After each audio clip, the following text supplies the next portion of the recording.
Et si les personnes censées vous aimer étaient celles qui vous ont brisé le plus? Et si la maison n'était jamais un refuge, mais un test cruel? Elle n'a pas juste été négligée. Elle a été invisibilisée, testée, abandonnée. Et malgré tout, elle a survécu. Puis elle a brillé.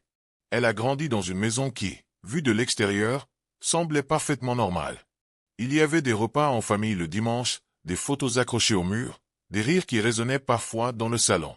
Mais pour elle, tout sonnait creux. Car dans cette maison soi-disant chaleureuse, elle était invisible.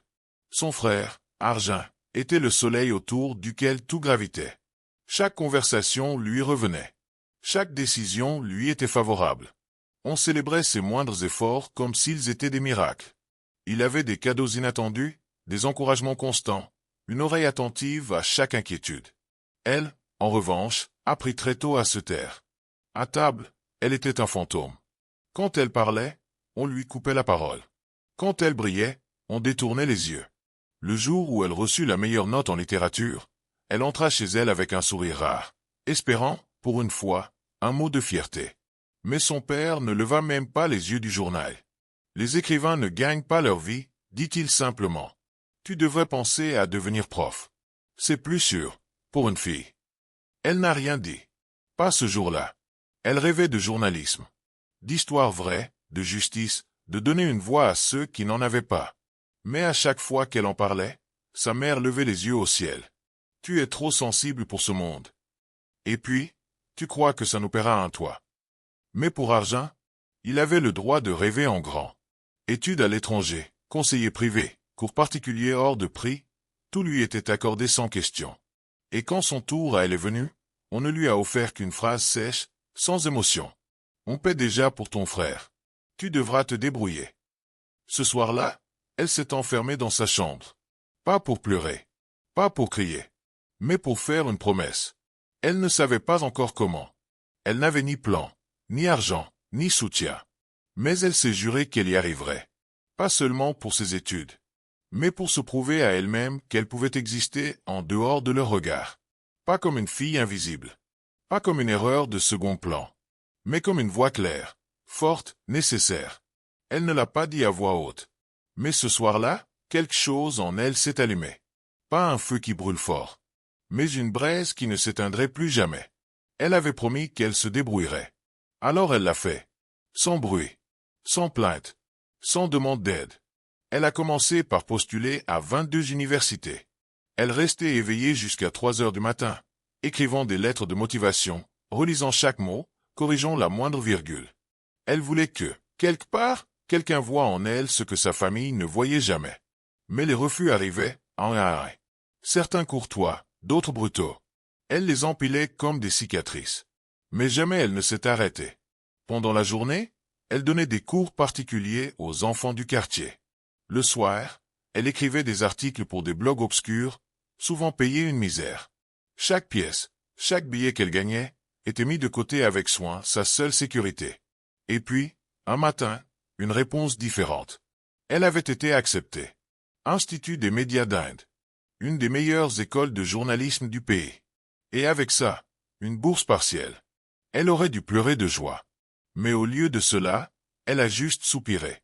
C'était le début, pas la fin. Le soir même, elle l'a annoncé à ses parents pendant le dîner. Un silence. Puis un hochement de tête. Et aussitôt, une autre question pour Arjun sur son prochain examen de biologie. Pas un mot sur le loyer. Ni sur les frais restants. Pas un « comment vas-tu faire ?» Encore moins un « on est fier de toi ». Alors elle a fait ce qu'elle savait faire, elle a avancé seule. Elle a trouvé une chambre dans un logement partagé à Delhi. 3 inconnus. Un matelas dur. Des murs humides. Une ampoule qui clignote. Mais c'était à elle. Elle a trouvé un petit travail dans un blog d'actualité 24h24. 4000 roupies par mois. À peine de quoi survivre. Elle mangeait du riz bouilli, des nouilles instantanées. Elle économisait l'eau chaude. Elle réparait ses chaussures à la colle. Mais elle s'en fichait. Parce qu'elle y était. Pas grâce à eux. Pas parce qu'on lui avait ouvert une porte. Mais parce qu'elle avait cassé le mur elle-même. Elle était seule. Mais pour la première fois, cette solitude ne faisait pas mal. Elle signifiait qu'elle n'avait plus besoin de prouver quoi que ce soit à ceux qui ne regardaient même pas. Elle construisait sa vie dans le silence, brique par brique. Et ce qu'elle ne savait pas encore, c'est que bientôt, ce silence ferait beaucoup de bruit. La reconnaissance ne vient pas toujours avec des applaudissements. Parfois, elle naît dans l'ombre, lentement, comme une braise qui devient flamme. C'est exactement ce qu'il s'est passé pour elle. En deuxième année, elle publie un article dans le cadre d'un projet universitaire. Un dossier d'investigation sur un réseau de distribution scolaire frauduleux, responsable de la destruction massive de manuels inutilisés dans des zones pauvres. Un sujet ignoré par les médias. Mais pas par elle. Elle passe des semaines à enquêter, à poser des questions que personne n'a envie d'entendre. Elle se fait rejeter, menacer, ignorer. Mais elle tient bon. Et un jour, son article est publié. D'abord timidement partagé, puis repris. En moins de 48 heures, il devient viral. Des journalistes reconnus l'appellent. Des professeurs qu'elle admirait en silence la félicitent. L'article est même relayé par The Hindu. Pour la première fois, son nom est vu, lu, entendu. Pas par pitié, pas par hasard, mais par mérite. Les choses s'enchaînent. Elle reçoit une bourse d'excellence pour participer à un programme de journalisme à Londres. Un rêve qu'elle n'avait jamais osé nommer. Ses professeurs changent d'attitude. Elle n'est plus la discrète du fond de la salle. Elle est celle qu'on consulte, qu'on cite, qu'on respecte. Pendant ce temps-là, Arjun s'effondre. C'est notre chute. Il change de voix. Il doute. Et ses parents? Déstabilisés. Ils ne savent plus où regarder. Ils voient bien que le centre de gravité de leur maison se déplace, mais ils ne le disent pas. Elle, de son côté, continue de monter. Elle remporte des prix régionaux, signe un contrat de stage avec un média international. Elle reçoit 2 offres d'emploi avant même la remise des diplômes. Tout ce qui lui avait été refusé commence à s'ouvrir. Mais elle ne s'emballe pas. Elle garde les pieds sur terre. Elle sait que les projecteurs sont capricieux. Et qu'il reste encore un moment à vivre. Un moment qu'elle attend depuis longtemps. La cérémonie de fin d'année. Le jour où, pour une fois, on nommerait les efforts cachés. Le jour où son nom ne serait plus étouffé par celui d'un autre.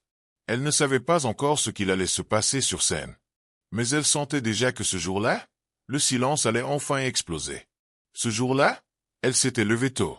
Pas parce qu'elle était nerveuse, mais parce qu'elle voulait se rappeler chaque détail. Sa dernière journée à l'université. Sa victoire silencieuse. Son moment à elle. Elle portait une kurta blanche cousue à la main par sa grand-mère. Pas une robe de créateur. Pas quelque chose d'ostentatoire. Mais un morceau de mémoire, de tendresse, d'ancrage. La seule personne qu'il avait toujours vue pour ce qu'elle était. Elle s'assoit parmi les diplômés. Elle ne dit rien. Elle ne regarde personne. Elle écoute. Puis, une voix au micro. Cette année, nous avons l'honneur de nommer comme major de promotion Ania Malik. Un silence d'abord. Puis un léger murmure. Un choc. Des têtes se tournent. Des sourcils se haussent. Les professeurs applaudissent lentement. Elle se lève. Droit. Calme. Brillante. Elle monte sur scène sans trembler. Elle prend le micro. Elle ne parle pas de colère. Elle ne parle pas d'abandon. Elle parle d'excellence sans reconnaissance. De toutes celles qui avancent dans le silence, en espérant qu'un jour, ce silence devienne force. Elle termine par ces mots. Je ne suis pas ici pour prouver quoi que ce soit. Je suis ici parce que j'ai cessé d'attendre qu'on m'y invite. La salle applaudit. Mais elle ne regarde pas la foule. Elle regarde le vide. L'espace où ses parents auraient pu être. Mais ils ne sont pas venus. Ils ont appris la nouvelle sur Facebook. Une photo d'elle, sur scène. Une légende simple. Major de promo. Accepté pour une bourse de journalisme à l'étranger. Et fier de lancer la fondation Ania Malik pour les filles négligées qui rêvent malgré tout. Les commentaires affluent. Fier de toi. Tu es une source d'inspiration. Tes parents doivent être tellement fiers. Mais il n'y a qu'un seul signe venant de sa mère. Un petit cœur bleu. Un simple like. Pas un mot. Pas un message. Pas un appel. Mais cela ne fait pas mal. Parce que ce jour-là, elle réalise qu'elle n'en a plus besoin. Elle n'a plus besoin qu'il la voie. Qu'il comprenne. Qu'il valide. Tout ce qu'elle avait cherché dans le regard. Elle l'avait trouvé ailleurs. Dans sa propre force. Dans son travail. Dans le respect silencieux de ceux qui l'avaient soutenue quand elle n'était personne. Ce triomphe, il n'était pas pour eux. C'était le sien. Et parfois, la plus grande victoire, c'est de briller même quand personne ne regarde. Les appels ont commencé le soir même de la cérémonie. Une première notification, puis une autre. Le nom de sa mère, puis celui de son père, puis un message d'Arjun. Tu devrais leur parler. Ils essaient de te joindre. Elle a regardé son téléphone. L'écran s'est illuminé, puis a replongé dans le noir. Elle n'a pas répondu. Pas par vengeance, pas pour punir, mais parce qu'elle avait guéri. Elle ne ressentait plus cette brûlure au fond du ventre, ce mélange de colère et de manque. Ce besoin d'être entendu, reconnu, accepté. C'était parti. Ils avaient eu des années pour l'écouter, pour la voir, pour la soutenir. Et ils avaient choisi, encore et encore, de détourner les yeux.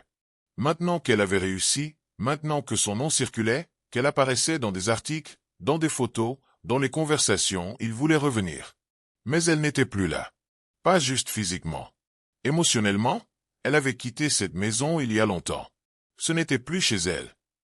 C'était un lieu de silence étouffant, de regards absents, de moqueries déguisées en humour. Elle ne voulait plus retourner là où elle n'avait jamais été protégée, où elle avait appris à douter d'elle-même avant même de rêver, où l'amour n'avait jamais été offert sans condition. Elle avait construit sa propre maison. Pas une maison de briques, mais un monde à elle.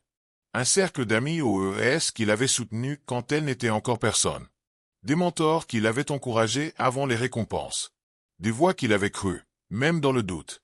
Ces gens-là, elle ne les avait pas suppliés de rester. Et ils étaient restés. Elle relit un instant le message d'Arjun. Elle pense à tout ce qu'elle aurait aimé lui dire, enfant. Mais elle pose le téléphone. Sans colère, sans larmes, juste avec une peine nouvelle. Parfois, ne pas répondre, c'est se protéger. C'est se choisir. On croit souvent que la guérison passe par la réconciliation, par les retrouvailles. Mais ce n'est pas toujours vrai. Parfois, la vraie guérison, c'est savoir quand ne pas rouvrir la porte. Elle n'a pas bloqué leur numéro. Elle n'a pas supprimé les messages. Elle les a juste laissés là, comme des souvenirs d'un chapitre qu'elle avait fini d'écrire. Son histoire ne s'arrêtait pas à eux. Elle ne commençait même pas avec eux. Ils avaient juste été un prologue. Et désormais, elle écrivait le reste seule, mais entière. Il faut du temps pour comprendre que l'amour n'est pas toujours ce qu'on nous a appris. Que ce qu'on appelle tendresse peut parfois être contrôle. Que les blagues répétées, les silences pesants, les absences volontaires, ne sont pas de l'oubli, mais du choix. Elle avait mis des années à se convaincre que ce n'était pas elle le problème. Que ce n'était pas sa faute si ses parents ne l'écoutaient pas. Si elle n'était jamais assez brillante, assez sage, assez méritante pour recevoir leur regard, leur présence, leur fierté. Parfois, ceux qui vous brisent appellent cela de l'amour. Et pendant longtemps, elle y a cru. Parce que c'était plus facile de se dire que c'était normal. Que c'était elle qui devait changer. Qu'un jour, si elle faisait assez bien, il finirait par la voir. Mais ce jour n'est jamais venu. Et elle a compris, le problème n'était pas ce qu'elle faisait. Le problème, c'était qu'elle attendait. Elle attendait des excuses. Elle attendait un mot de tendresse. Elle attendait d'être choisie. Et pendant qu'elle attendait, la vie passait à côté. Alors un jour, elle a décidé d'arrêter. Pas par haine, mais par amour. Par amour pour elle-même. Elle a arrêté de regarder en arrière.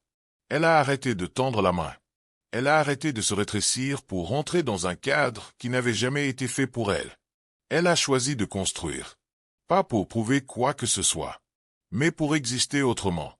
Elle a bâti un espace de paix. Un monde où elle pouvait parler sans être interrompue. Rêver sans être moquée. Aimer sans être jugée. Ce monde n'était pas parfait, mais il était à elle. Et c'est là qu'elle a découvert ce qu'était la vraie liberté. La liberté, ce n'est pas fuir. Ce n'est pas oublier. C'est arrêter d'attendre que les autres vous libèrent. Et prendre la clé soi-même. Elle ne leur doit rien. Pas même sa colère. Ce qu'ils lui ont refusé, elle s'en est nourrie. Et ce qu'ils n'ont jamais vu, le monde l'a vu. Aujourd'hui, elle ne cherche plus d'approbation. Elle n'a plus besoin de pardon. Car la liberté commence le jour où l'on arrête d'attendre des excuses. Et où l'on commence à écrire sa propre histoire. Et elle ne fait que commencer à tourner les pages.